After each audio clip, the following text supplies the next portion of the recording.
Dallas, Florida, next game with no line, 55-56, no line on this game yet.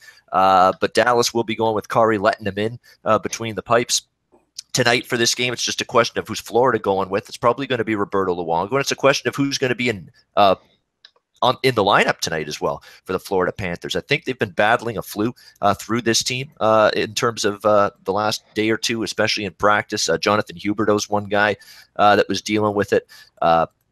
I think Jared McCann, Connor Brickley as well for this Florida team. So they've got a little bit of an issue running through their dressing room right now. We'll see if they are going to be able to get through it. Yeah, they had 3 players at practice Monday not in there. Derek McKenzie, Huberdeau's the one that had the flu, McCann with a lower body injury. So there's some question marks who's going to be in the lineup for Florida here in this game tonight. But apparently from what I last saw, Huberdeau might be good to go. I think yesterday Bob Bugner, the boogeyman, he updated everybody on the status of Huberdeau, and he said that he was probably going to be likely to go here in this hockey game tonight. The Florida Panthers, who, defensively have been a little bit better, and obviously that's coincided with Roberto Luongo coming back the last few games, no question there.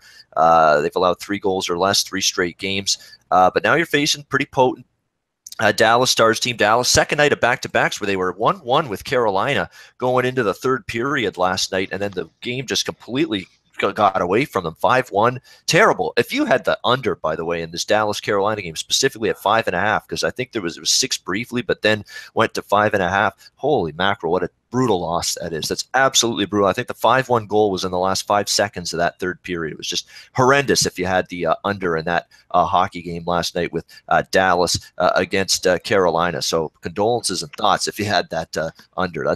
That's a horrendous way to lose that one. Under is not the way I'd be looking in this game. I would honestly think we have a chance to see some offense here with Dallas. Second night of back-to-backs. Usually that can sometimes mean you're a little bit sloppy, sluggish defensively. And on the flip side, Florida's going to have a chance, I think, to find the back of the net here with Kari Lehtinen. Like I say, that's the inferior of these 2 goalies by far here with the Dallas Stars, and a guy that I'm not ready to trust here. So over makes a little bit of sense to me. I know Alex B. Smith has a thought on this game as well. Alex, Dallas, and Florida, take it away.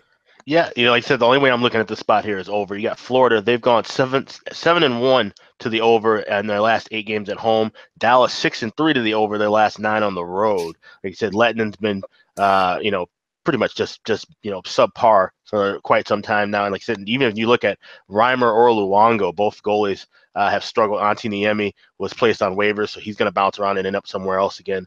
The goaltending and defense have been terrible so far for Florida. So I'm waiting for this to come up. I'm hoping we're going to get maybe a 5.5 or 6. Hopefully it won't be 6.5 or even a 7. That wouldn't shock me one bit with how these 2 teams played defensively. So, but either way, I'm going to be looking at the over once this line does pop up. All right, absolutely. Yeah, I think it'll be 6, like shaded slightly to the under. I don't think it'll be 5.5. I think it'll be 6 probably shaded to the under if I had to guess where that total is coming up. But yeah, over the total does make some sense. Florida continues to really give up shots, though, and that's going to be the one concern. Give up chances. Obviously, they've gotten better goaltending from Roberto Luongo than they did from either Reimer or Niemi. That's an understatement. But you're still going to have to clean up that end of the ice in Florida. They're trying to make a concerted effort to do that. They're going to have to continue in the games ahead if they're really going to take a step forward here in the Eastern Conference race. Hey guys, thanks for tuning in to our channel. Now, we've put a lot of work into producing all these free videos, so please help us out and keep all our content free for you forever by simply liking, sharing, commenting, and subscribing. Now, not to mention, a visit to our industry-leading website will warm the hearts of all our SBR employees, especially myself. Now, the links are over there to the left, so do check those out. Thanks for watching.